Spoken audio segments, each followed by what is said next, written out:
Hello, welcome to this episode of the Weekly Word. Father Ed Estock here, Brother Dominic. and we are considering the fifth Sunday in Ordinary Time. And all three of the readings, at least from my rather cursory reading of them, have to do with three very important people in the history of the life of the church and their call to ministry. And so it was Isaiah the prophet in the first reading, St. Paul, who was the apostle out of time, and then St. Peter. And so we were talking that I noticed in all three of the call stories that we have this week, there was the call or the encounter with God, and then there is that humbling admission of unworthiness and sin. And then there is the commissioning or the qualification for some job, I guess. So for a ministry. So call and encounter, humility and confession, maybe, and then call and commission. Yeah, and it really breaks open this reality of the Christian life, where we need to encounter God, and when we encounter God, like a profound, truthful encounter of God, then we have a recognition of God, who is perfect and great and just magnificent. And in recognizing God in that big way, then we also recognize more profoundly ourselves. Mm-hmm. And then we realize, wow, I am this measly human being I'm a dot on this planet. I sin, and I'm not perfect. Um, and because I think as oftentimes as Catholics, we think of God, and so we think like, all right, God is He made me, He's nice to me, but when that is not an encounter with God, that is a sliver of theology, and but then that lacks a true sense of the fullness of that encounter. So then again, the encounter brings us into this sense of glory, but also unworthiness. But as Father Estok said, it draws us. God then draws us. He brings his hand down and says, "I don't care if you sin, how unworthy you are. You're on my team, and I'm calling you to something." Right. Yeah. And this is kind of dangerous for Catholics, a little bit slippery, I guess. Unlike our evangelical brothers and sisters, maybe, I don't know, maybe you've known some of these people that they don't even get baptized until they're old enough to make the decision themselves.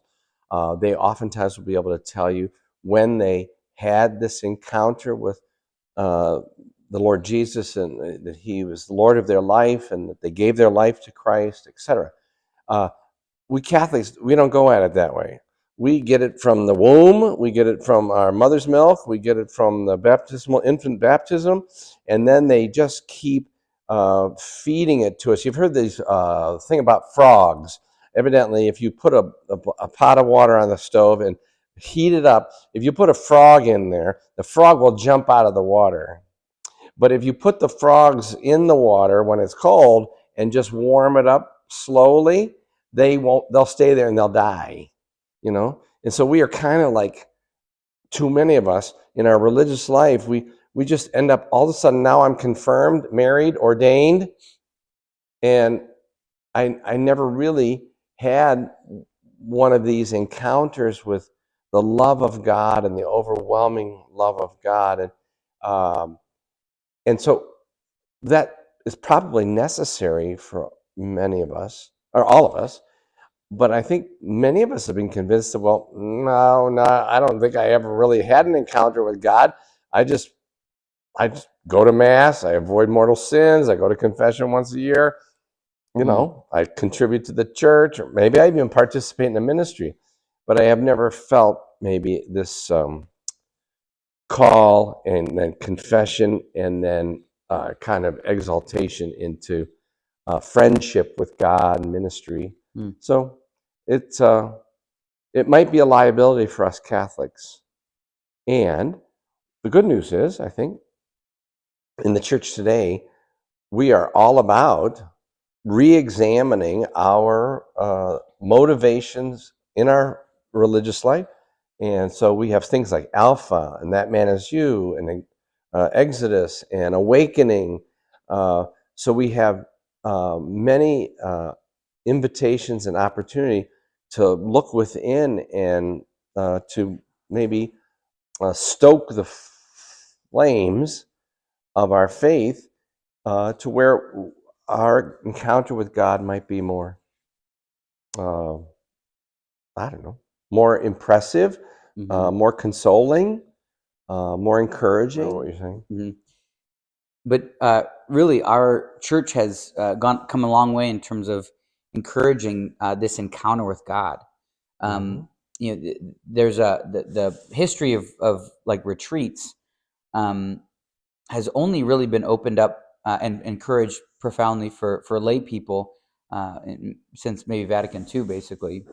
And now we as Catholics have an opportunity, have a lot of opportunities to go to conferences, Catholic conferences, to go on retreats, to even have like a parish revival or a parish mission, and those prayer opportunities, so that we can sync up our head and our heart, our emotions, our solemn prayers, so that that encounter can be meaningful and profound. I hear, yeah. So there's different aspects where somebody has never had like a real encounter with God. They just went through the motions, and maybe they're in their 80s, but they have this glorious connection from just a moment or a moment at retreat, and so it's never too late. But also we have people who are in high school, or who went in high school, had their profound God moment, and now they're in their 40s, and that's way in the back of their history. But the Lord is calling us to revive that and to find that again. Right. So God does not call the qualified, so the saying goes. He qualifies those that are called. So I think we're here today to say we are all called to do something great and prophetic for God in the world. And our reaction or response might be, well, not me. I'm not able to do that. And then we're here to say, nope, you are. And the church of today is here to help you to investigate that call and deepen the relationship with God and to journey forward for the rest of your life, with a little fire in your belly. So consider it. You're called. Yeah, God will qualify you. So, and we'll all do great things for our parish and beyond. right. Peace.